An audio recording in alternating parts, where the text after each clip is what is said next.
Me now, John Stossel, Fox Business anchor, and my colleague here, and Peter Schiff, president of Euro-Pacific Capital and author of the new book, Crash Proof 2.0. John, first to you. What did the government do today? What did the president sign into law? What money are they giving away now, notwithstanding unemployment? More promises. We're the magic politicians. We will ease all pain, and we can do that just by spending more money, and if we don't, we'll sink further into the hole. It's a lot like taking an alcoholic with a hangover and giving him more booze, except the alcoholic pays for his own booze. He doesn't hit the taxpayer for it. Does it make any sense when unemployment is 10.2% to pay people not to work? Not at all. In fact, it's actually more than 10.2. If you take a look at the people who are working part-time while they're looking for full-time jobs and the people who have stopped looking because they're discouraged, it's 17.5.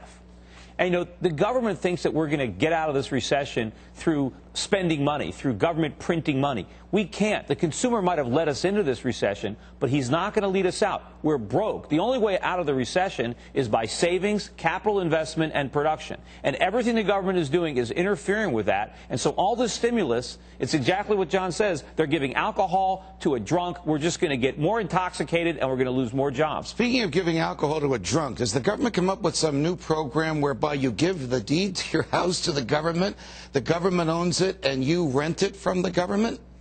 You bet. Did I read that right? You did. Fannie and Freddie are going to be in the rental business. They don't want to foreclose on so many people and dump the housing on the market, as they should, to try to shrink these monsters. So they're going to rent. And what kind of record does government have in running public housing? We already have more than 3,000 public housing agencies in the United States. 3,000? 3,000. So now we have these two giant new ones. And the track record of government, think of FEMA and the trailers after the hurricanes. They put people in trailers. Trailer, you could buy a trailer for $30,000. Surely those trailers are gone. No, people are still living in the trailers. And under this new deal on renting the housing, they say there'll be up to a year, but there'll be month-to-month extensions. So when will they ever get these people out? But just forget the point about the trailers.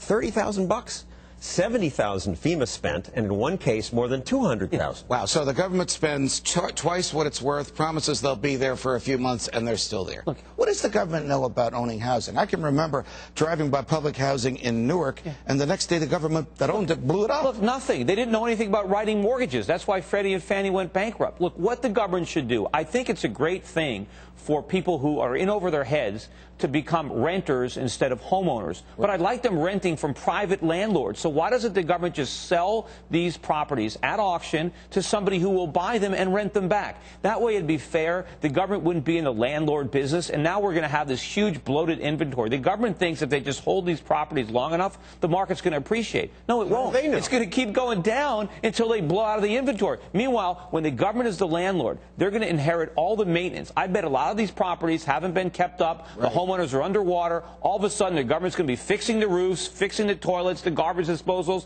the washer dryer. Wait a minute. How much is that going to cost? The government can't run Social Security, Medicare, Medicaid, the Post Office, or Amtrak. It can fix broken toilets and manage private homes? And look at the track record. Here's a quote from Barney Frank. This is just 6 years ago. Fannie Mae and Freddie Mac are not facing any kind of financial crisis. The more people exaggerate these problems, the more pressure on the companies, the less we'll see in terms of affordable housing. This is the Barney Frank, who's the chairman of the House Financial Services Committee, saying Fannie and Freddie are in good shape. 6 years ago. 1 year later. We have a pact. This is Franklin Raines. Right. Who was the head of Fannie Mae. This is a pact that the government has with investors. It does not cost taxpayers anything.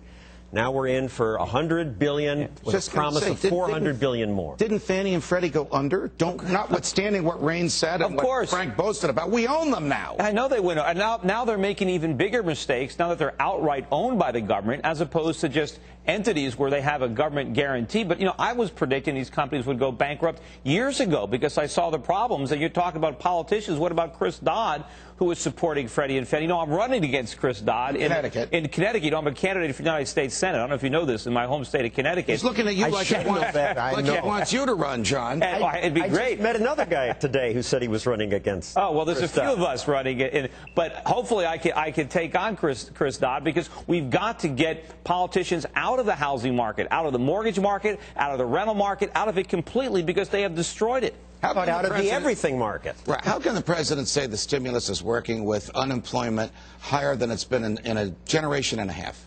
Because without our stimulus, it would have been much worse.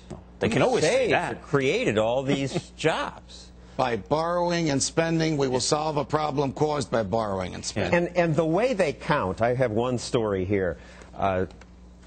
One woman said she sold 9 pair of shoes to the Corps of Engineers for $900, and the Corps used stimulus money to buy the shoes. So she filled out the form. How many jobs did this create? Oh, I must have created 9 jobs. I sold 9 pair of work boots. You got to remember, Judge, the stimulus, the government uses these words because they sound good. We are in trouble today because of government stimulus. It was the Bush and Greenspan stimulus of cheap money and government intervention and budget deficits that created the problem. And the more we stimulate, the worse the economy is going to get. Is productivity up? No, I think these are government lies. I don't think are we producing more? We have a trade deficit. Productivity is up this week. I assume these statistics are reasonably correct, and isn't that a good thing? What I think is remarkable is the Associated Press ran a headline that said, as long as companies can get their workers to produce more, they have little reason to hire. The headline said, productivity improvement will hurt hiring. And what nonsense this is. It's like there's a story in the Cato Journal about the guy who went to China and saw them building a dam with shovels. And he said, why are you using shovels? One machine could do this much faster. And the communist bureaucrats said, oh, but look what that would do to unemployment. Right. But so why not give them teaspoons instead of shovels? You know, as a worker, I want capital. I want to be productive. I can get paid a lot more if I operate a bulldozer than if I'm digging with a shovel. Peter Schiff, John Stossel, thanks very much.